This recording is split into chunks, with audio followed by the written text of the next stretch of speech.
Hi, I'm Devin Sellers. Welcome to Construction Conversations. We're in the Outer Banks, North Carolina, where the Wright brothers took flight, and in today's conversation, HVAC. Let's get into it.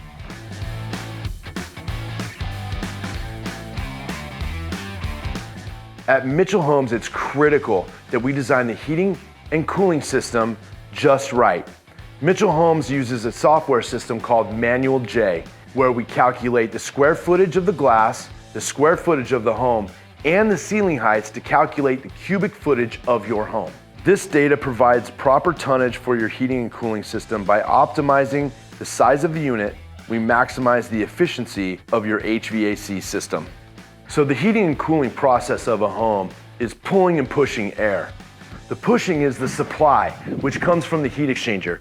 You can see these covered up on the floor right here to protect them, but this is where you get heat and cooled air from. Our return ducts are pulling air.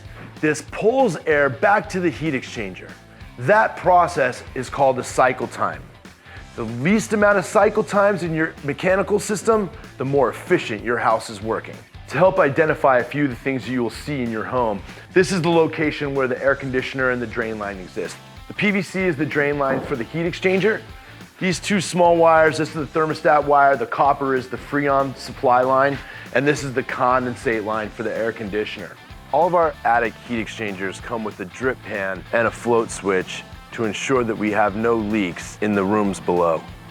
As we move through, you can get an idea of where we typically would put a thermostat wire in the place that's shaded the most. You're not gonna get a lot of direct sunlight on it.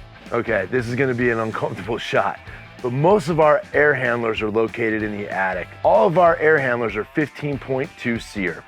Back through me here, you